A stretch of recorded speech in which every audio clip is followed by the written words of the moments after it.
আসসালামু আলাইকুম রহমতুল্লাহি ওবরকাতুহু। সম্মানিত দর্শক, ত্রয়োদশ জাতীয় সংসদ নির্বাচনের পর সংসদ সদস্যরা এখানে শপথ গ্রহণ করেছেন এবং খুব দ্রুত সংসদ অধিবেশন বসবে। কিন্তু তার আগে যারা সরকার দলীয় সংসদ সদস্য মানে সংখ্যাগরিষ্ঠ যারা মানে দল বিএনপি, তারা সরকার গঠন করে ফেলেছে। তাদের সংসদীয় কমিটির বৈঠক হয়েছে এবং সেই বৈঠকে সংসদ নেতা এবং প্রধানমন্ত্রী তারা নির্বাচিত করেছেন এবং তারেক রহমান সাহেব সগৌরবে তিনি প্রথম কার্যদিবস যেদিন উদযাপন করলেন সচিবালয়, ঠিক সেই দিনই আমি বিকালবেলাতে এই ভিডিও করছি। প্রথমত হলো যে বিএনপির একছত্র আধিপত্য, বিএনপির নিরঙ্কুশ সংখ্যাগরিষ্ঠতা এবং তাদের এই যে 17 বছর পর শাসন কার্যে ফেরা, এটির ভবিষ্যৎ কেমন হবে? এটি কি বিএনপি যেভাবে চায় সেভাবে হবে, নাকি জুলাই আগস্ট যে বিপ্লব হলো সেই বিপ্লবের প্রেক্ষিতে যে জুলাই সনদ স্বাক্ষরিত হলো, সেই জুলাই সনদ স্বাক্ষরের যে রীতিনীতি সে অনুযায়ী হবে?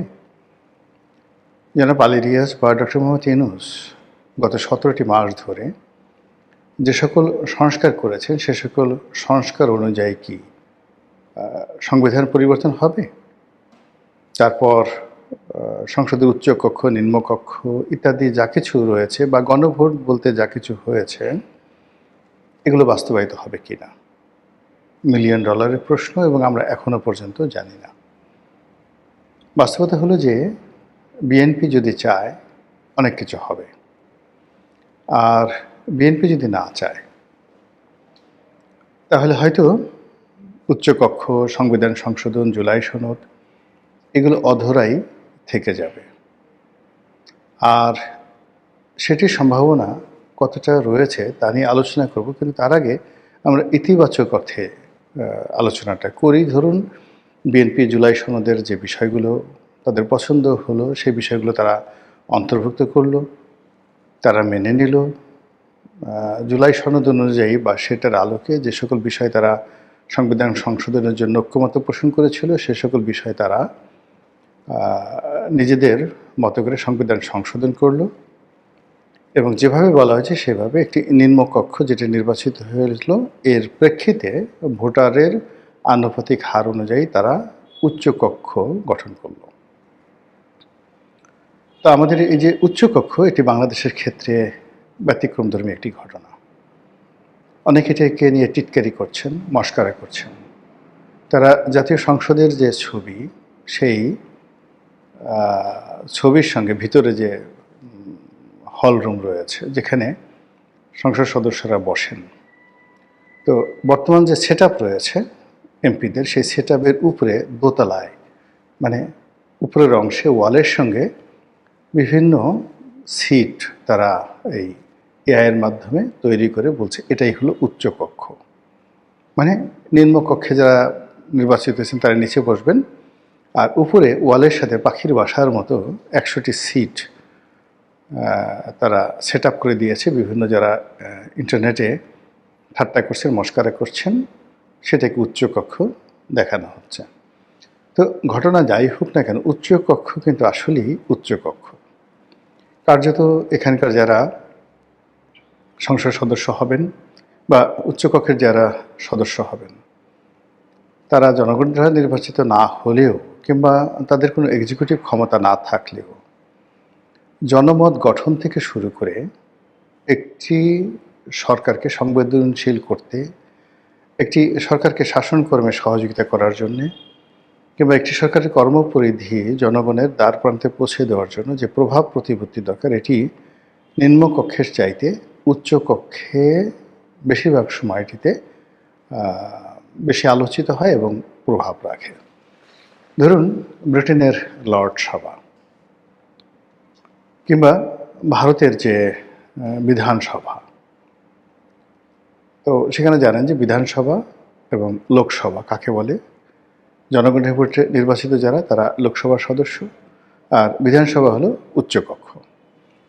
তো ভারতের ক্ষেত্রে বা ইংল্যান্ডের ক্ষেত্রে যেটা হয়, সমাজের যে সকল মানুষ নির্বাচন করতে চান না, রাজনীতি করতে পছন্দ করেন না, কিন্তু রাজনীতি নিয়ে তারা চিন্তা করেন, ভীষণ রকম চিন্তা করেন, এবং তাদের কথার যথেষ্ট মূল্য রয়েছে, যাদেরকে সুশীল সমাজ বলা হয়।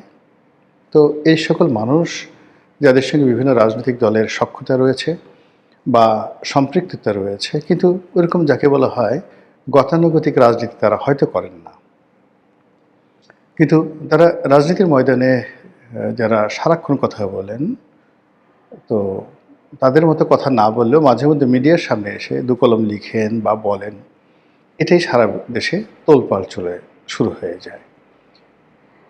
তো এই সকল মানুষ, সাহিত্যিক, সাংবাদিক, রাজনীতিবিদ, ব্যবসায়ী, খেলোয়াড়, নায়ক, নায়িকা, তাদেরকে এনে উন্নত বিশ্বে তারা এই একটা উচ্চকক্ষ গঠন করে এবং এদের মাধ্যমে জনমত, মধ্যবিত্ত শ্রেণী, উচ্চ মধ্যবিত্ত শ্রেণী, তাদেরকে প্রভাবিত করে।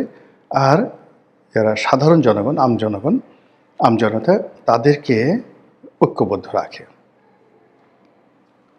তো বাংলাদেশেও ঠিক এরকম দেখুন, উচ্চকক্ষ না হলেও আমাদের যে সুশীল সমাজ, বিভিন্ন সময়টাতে বিভিন্ন সুশীল সমাজ, তারা অনেক সময় রাজনীতির যে গন্তব্য পরিবর্তন করে দেয়, রাজনীতির ধারাপাত বন্ধ করে দেয়, এবং তারা অনেক সময় দেখা গেল যে অনেক রাজনীতিবিদদের বাড়া ভাতে অনেক সময় ছাই দিয়ে দেয়। বিএনপিপন্থী যারা বুদ্ধিজীবী রয়েছেন, তারা আওয়ামী লীগের ক্ষমতার জমানাতে এমন সব কথাবার্তা বলেন, লোকজন আওয়ামী লীগের বিরুদ্ধে বিক্ষুব্ধ হয়ে ওঠে। আবার বিএনপির জমানাতে একই অবস্থা হয়, আওয়ামী লীগের যারা বুদ্ধিজীবী তারা এমন সব কথাবার্তা বলেন, লেখেন, তাদের কারণে বিএনপি রাজনীতি কঠিন হয়ে পড়ে। তো এরকম অবস্থাতে প্রায় সবাই বলাবলি করছিল যে এই মানুষগুলোকে নিয়ে যদি পার্লামেন্টে স্থান দেওয়া যেত উচ্চকক্ষের মাধ্যমে, তাহলে পার্লামেন্ট এটা রেকর্ড থাকতো এবং তাদের যে বক্তব্য দেওয়ার ক্ষেত্রে তারা জবাবদিহিতার অধীন থাকতেন, দলকে রিপ্রেজেন্ট করতেন এবং তাদের বক্তব্য আরও গুরুত্ব সহকারে প্রচারিত হতো। এবং এরই ধারাবাহিকতা এবার যে সংস্কার কমিশন হয়েছে, সেখানে উচ্চকক্ষের এই ধারণাটি ব্যাপকভাবে সর্বজন নন্দিত হয়েছে। এখন যেভাবে ভোট হলো, সেই ভোটের ক্ষেত্রে ভোটের পার্সেন্টেজ অনুযায়ী উচ্চ কক্ষ গঠিত হলে জামাত একটা বিশাল সংখ্যক উচ্চকক্ষের সদস্য পাবেন। তো বিএনপির যারা উচ্চকক্ষের সদস্য হবেন, তারা বিএনপির মধ্য থেকে হবেন। তারপর বিএনপির যারা দলীয় পান্ডা, দলীয় অনুগত, সাহিত্যিক, সাংবাদিক, যে সমস্ত লোকের আসলে কথাবার্তার কোনো ভ্যালু নেই, আকর্ষণ নেই, হয়তো তাদের কথা জনগণ কেউ শোনেও না, অথচ তারা দলের একটা বড় বড় হর্তাকর্তা। তো এই সকল মানুষদেরকেই সাধারণত বিএনপি উচ্চকক্ষের সদস্য বানাবেন বলেই আমরা ধারণা করছি। এর ব্যতিক্রম হলেও হতে পারে। কিন্তু জামাত এখানে যে কাজটি করবে, জামাত ইসলামিক মাইন্ডেড, তারপর বিতার্কিক, বিভিন্ন শ্রেণী এবং পেশার যারা মানুষজন রয়েছে তাদেরকে আহ্বান করে তাদের দলীয় প্রার্থী রূপে তারা উচ্চকক্ষে এ সকল মানুষকে পাঠাবে, যারা একই সঙ্গে বিজ্ঞান, একই সঙ্গে ইতিহাস, একই সঙ্গে ধর্ম, একই সঙ্গে রাজনীতি, একই সঙ্গে অর্থনীতি এবং সরকারের তীব্র সমালোচনা, এই বিষয়গুলোকে একত্রে মশলা বানিয়ে এমনভাবে জাতির কাছে উপস্থাপন করবে যা কিনা বিএনপিকে তছনছ করে ফেলবে।